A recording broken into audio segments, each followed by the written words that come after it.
Hey, it's Danielle, and I'm the VP of Options here at Simpler Trading. Today, we're going to be talking about earnings, specifically Microsoft, as Microsoft is going to be reporting earnings tomorrow after the close. But I also wanted to show you this graphic that I have. You can find it on Twitter by going to @TraderDanielle.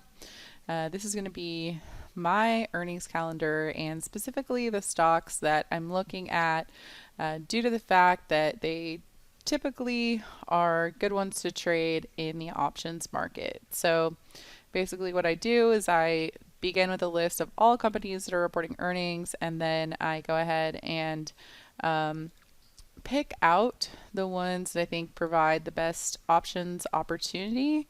And when I'm looking for opportunity, typically I'm looking for specific patterns. I mean, if they're looking for, a bullish bias, a bearish bias, or something where it can sell some premium. But this is going to be my list for this week. So let's go ahead and look at one of those, which is one of my favorite companies and stocks, Microsoft. So this is Microsoft, and this is on my chart called the hot zone. You can see right here that we have a couple different things going on. Number one, we have these screens that are highlighted over a specific portion of the chart.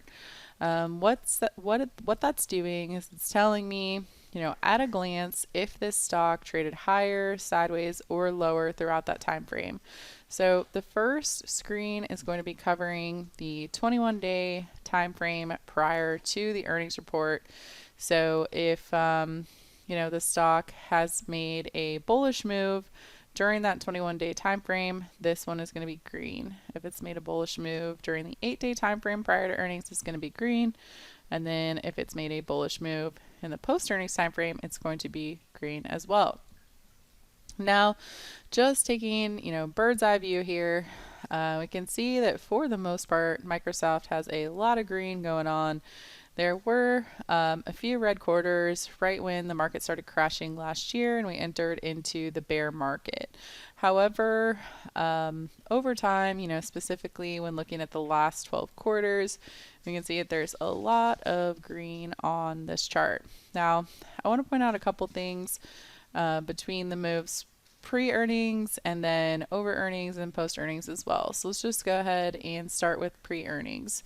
So Microsoft used to be one of my favorite tickers to trade higher going into an earnings report. It was pretty consistent.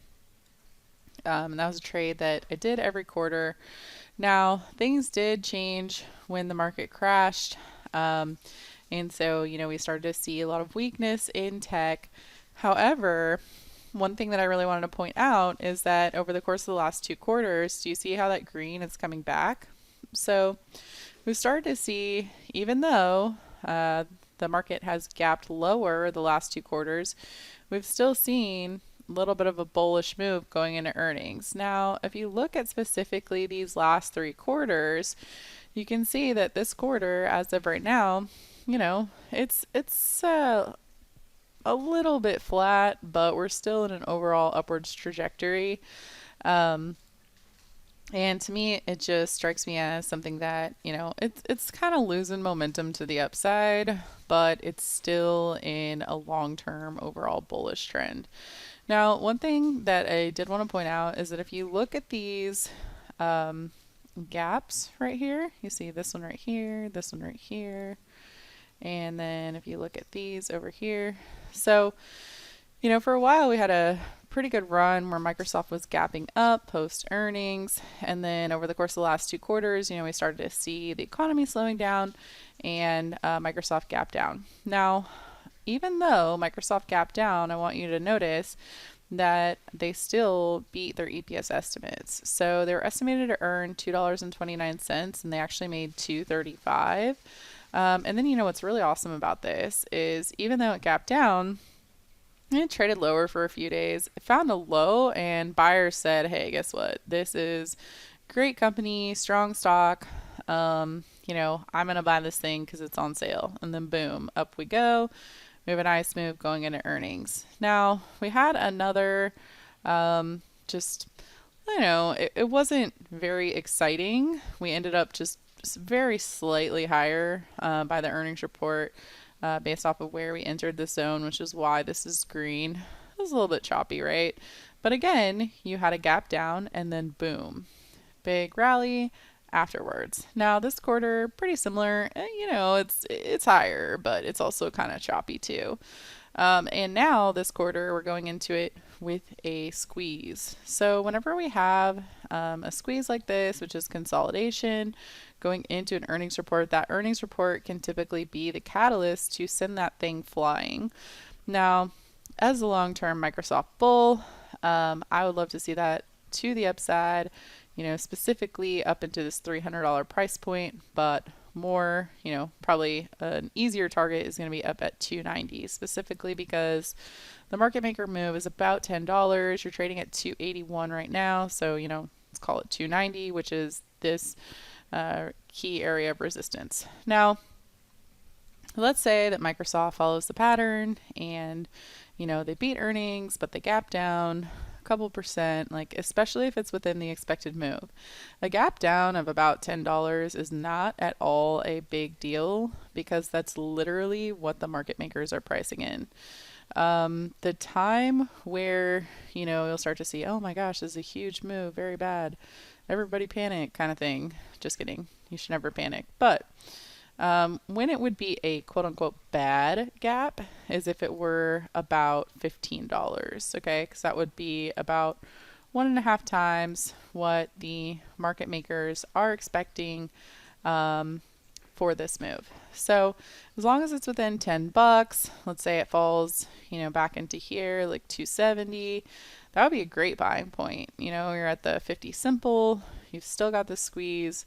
And if you look at the stats, over the last 12 quarters, you've had 10 quarters where you've had, positive moves to the upside post report, and only 2 quarters, sorry, this is covering the one right there, only 2 quarters where you've continued falling in this stock. So, I know everybody always wants to call it like, hey, is it going to be up or is it going to be down? Well, my answer to the question is, it doesn't necessarily have to be up directly upon the report. In fact, if it does trade lower, $5 to $10, it can still be a bullish setup and it can still be a great entry point to get in the direction of this trend, which is up. So love the stock, love the company. I'm really interested in hearing what they have to say. I do think they have a pretty good chance at beating their EPS estimates tomorrow. But we're going to have to wait and see what they say. So if you want to learn more from me, you can follow me on YouTube at Trader Danielle. That is DANIELLE. I just started my channel and actually really need some ideas for new videos. So if you have any ideas, let me know and I'll make some other ones. Here are a bunch of videos that I've compiled based on videos that I've made over the course of the past couple years. But now I'm going to be making videos on my own channel as well. So you can follow me there.